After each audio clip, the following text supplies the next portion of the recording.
मित्रहो, न्यूज टापूमध्ये मी राज दळेकर आपलं स्वागत करतो। मित्रहो, सुप्रिया सुळेंविरोधात अर्थात आपल्या बहिणीविरोधात लोकसभा लढवली ही चूकच झाली। तसंच आपण 7-8 वेळा जवळपास निवडणुका लढवल्या आहेत, त्यामुळे विधानसभा लढवण्यात आता आपल्याला इंटरेस्ट नाही अशा पद्धतीचं वक्तव्य उपमुख्यमंत्री अजित पवार यांनी अलीकडच्या काळात केलं। या त्यांच्या वेगवेगळ्या वक्तव्यामुळे महाराष्ट्राच्या राजकारणात आणि राजकीय जाणकारांमध्ये वेगवेगळे तर्कवितर्क आता लढवले जात आहेत। कुणाच्या मते अजित पवार निवडणुकीपासून पळ काढतायत, तर कुणाच्या मते अजित पवार असं वक्तव्य करून सहानुभूती मिळवण्याचा प्रयत्न करतायत, तर कुणाच्या मते अजित पवार बारामती सोडून दुसऱ्या मतदारसंघाचा शोध घेत आहेत। अशी विविध मतमतांतरे आता पुढे येत आहेत।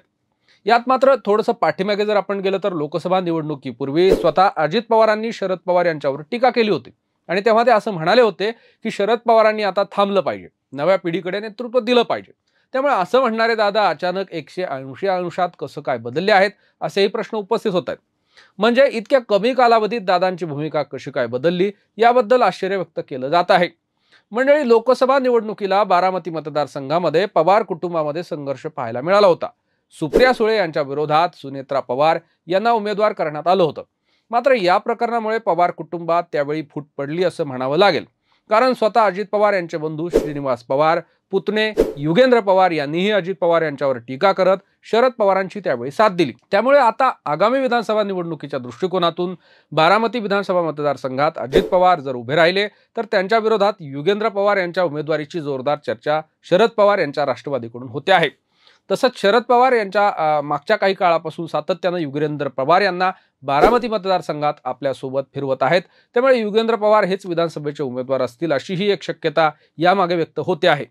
त्यामुळे विधानसभेला पवार विरुद्ध पवार असा संघर्ष करण्याची अजित पवारांची इच्छा नाही अशा पद्धतीचा नॅरेटिव्ह पसरवायचा आणि त्या माध्यमातून बारामतीमधून सहानुभूती मिळवायची असा अजित पवार यांचा उद्देश असू शकतो अशी शक्यता राजकीय विश्लेषक आता व्यक्त करतायत। म्हणजे लोकसभा निवडणुकीमध्ये बारामती विधानसभा मतदारसंघातून सुप्रिया सुळे यांना जवळपास 46,000 मतांचं लीड होतं आणि हा अजित पवार यांना त्यावेळी मोठा धक्काही होता। त्यामुळे विधानसभा निवडणुकीत बाबतचे आता जे काही नवीन सर्वे येत आहेत तिथेही असाच फटका अजित पवार यांना बसू शकतो असं विश्लेषण राजकीय विश्लेषक करतायत। तर दुसरीकडे युगेंद्र पवार यांच्या विरोधात अजित पवारांचे पुत्र जय पवार यांच्याही नावाची चर्चा आहे। तर स्वतः अजित पवार हे कर्जत जामखेड विधानसभेची चाचपणी करत असल्याचा आरोप नुकताच रोहित पवार यांनी केला आहे। त्यामुळे अजित पवार एकतर कर्जत जामखेड या मतदारसंघातून लढतील किंवा हडपसर विधानसभा मतदारसंघातूनही लढू शकतात अशी शक्यता व्यक्त करण्यात येते।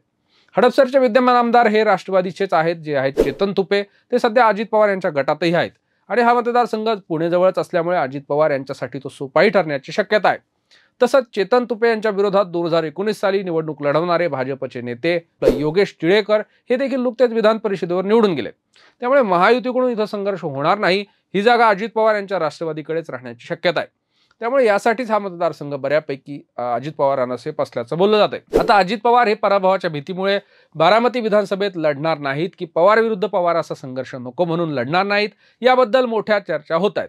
मात्र लोकसभेपूर्वी शरद पवार यांना शह देण्याची भाषा करणारे अजित पवार विधानसभेला संघर्ष न करण्याची, नरमाईची भूमिका घेण्याची अशी भाषा करतायत हे मात्र खरं आहे। एकूणच शरद पवार यांना नडल्यामुळे तसंच राष्ट्रवादी पक्ष फोडल्यामुळे अजित पवार अडचणीत सापडले आहेत।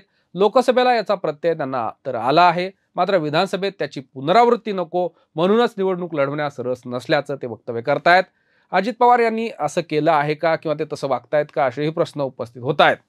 मंडळी, या सगळ्या अजित पवारांच्या स्टेटमेंटबद्दल तुम्हाला काय वाटतं हे आम्हाला खाली दिलेल्या कमेंट बॉक्समध्ये नक्की कळवा।